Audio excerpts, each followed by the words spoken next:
कलकारखाना मानक द्वारा परिवेश प्रदूषित हेबाकु नै बिजु जनता दल पक्षरु सांबादिक सम्मेलन। जगतसिंहपुर जिला पारादीप निर्वाचन मंडली 4 नंबर जोन रे थिबा नुआगढ़ बिस्वाली कोठी बगदिया पारादीपगढ़ भूतमुंडाई आदि 6 गोटी पंचायत और यार आखपाखे गढ़ी उठी बृहत और क्षुद्र शिल्पमान। ए कंपनी मानकर निर्गत धुआं धूली और विषाक्त वर्ज्य वस्तु जल में मिसिबा सह परिवेश दूषित होगा सह विभिन्न प्रकार चर्म रोग एवं जटिल रोग में पड़ुछंती समग्र 4 नंबर जोन रे थिबा 6 गोटी पंचायतवासी, जहाद्वारा लोक मैंने जीवन जीविका हराउछंती। जहाकु नै कुजंग ब्लॉक अधीन कोठी पंचायत रे थिबा गैस प्लांट पाखरे बिजु जनता दल पक्षरु एक सांबादिक सम्मेलन अनुष्ठित हो जाइछि। सांसदक प्रतिनिधि सोठल कुमार स्वाई नेतृत्व में 4 नंबर जोन जिला परिषद बिजु युवा जनता दल सभापति ब्लॉक चेयरमैन और छोटी पंचायत सरपंच और समिति सभ्य माने जोग दे जनसाधारण मानकर स्वास्थ्य पई सुपर स्पेशलिस्ट हॉस्पिटल गमनागमन सुविधा प्रदूषण हार कमाइबा नियुक्ति एवं कलकारखाना निर्गत विषाक्त जल किपरि नदी मानकर मिसी माछ और ऑलिव कईछ मानकर प्रजाति नष्ट हेबा आदि समस्या उपर आलोचना करथिले। आगामी दिन में जदि कंपनी कर्तृपक्ष जनसाधारण समस्या को नहीं कौन आलोचना न करती ताहले आगामी दिन में स्थानीय सांसद और विधायकों को नहीं बिजु जनता दल तरफ आंदोलन को तीव्रतर कराची चेतावनी देते। सुडल कुमार स्वाई कुजम ब्लॉक सांसद प्रतिनिधि तेणु मान्यवर विधायक एवं सांसद निर्देश रे आज बिजु जनता दल 4 नंबर जोन रु बारंबार उपेक्षित होता आपण मैंने देखिए आम 4 नंबर जोन चतुर्पार्श्व जो 6 गोटी पंचायत अच्छी आप कहीदे ना गोटे नुआगढ़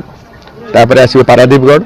तापर कोठी बगदिया बिस्वाली भूतमुंडी ये 6 गोटी पंचायत लगे पाखापाखि आप देखिए 4-5 लाख कोटी टंकार प्रोजेक्ट आप केते प्रोजेक्ट आप हिसाब भी करेंगे। एड़े एड़े बड़ शिल्प कारखाना थाई इठी कौन होची माने इठी जो माने शिल्प कारखाना द्वारा प्रदूषित होउचंती जो माने शिल्प कारखाना को जमी देइचंती प्रत्येक भाव में परोक्ष भाव में प्रदूषित होउचंती। आपण माने देखिबे ए प्रदूषण जोगु ये पाखपाख अंचल कुजंग नगे कुजंग आखपाख अंचल प्राय 3टी डिजीज बेसी होउची। बर्तमान देखिए आपण देखिए आपनकर हार्ट डिजीज आपनकर कैंसर एवं किडनी फेल्योर या पाई गोटे सुपर स्पेशलिस्ट मेडिकल एपर्यंत खोला है ना एत लक्ष कोटी टंकार प्रोजेक्ट है एमाने जो वर्ज्य वस्तु छाड़ुंट बर्तमान आप देखिए जल प्रदूषण एत मात्रा प्रदूषण आप देखिए से गोटे स्थायी ड्रेनेज करना ये धान फसल हो पारनी ये नदी की जल छाला जलचर ऑलिव कईच कतरू माछ कतरू संपूर्ण मरुंट ये जो अवस्था आप देखिए स्किन डिजीज बढ़ी जाइए ये प्रदूषित जल जो ये भल ये पोखरी और नाला ये पहुँची ये प्रदूषित होकर लोक मैंने जो गाधुआ पदा कर स्किन डिजीज बढ़ी जाइए ये सबू सत्वे ये अंचल लोक प्रतिनिधि जो मैंने अच्छा 6 खंडी पंचायत सरपंच समिति सभ्य ब्लॉक चेयरमैन उपाध्यक्षा एवं जिला परिषद 4 नंबर जोन ये क्या ये कंपनी कर्तृपक्ष पचार ना इठी जे दायित्व नहीं जहाँ को लोक भोट देकर विधानसभा पठे पार्लियामेंट को पठे कथा कंपनी कर्तृपक्ष शुणे ना जोपरी भाव में ये 4 नंबर जोन शिल्प को स्वागत करी जमी देती प्रदूषण खाऊँ जल प्रदूषण हो वायु प्रदूषण हो माटी प्रदूषण हो जीवन जीविका हर जीवन प्रति विपद रही लोक अपायुष होती यार सुबंदोबस्त जदि न करे ये समस्त जिनिस को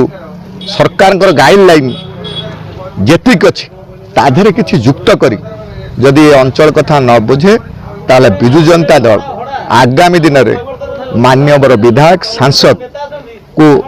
साथी नहीं गोटे जन आंदोलन सृष्टि करिवो कंपनी कर्तृपक्ष विरुद्ध। कुजंकर संतोष मलंकर रिपोर्ट्स आम हक न्यूज।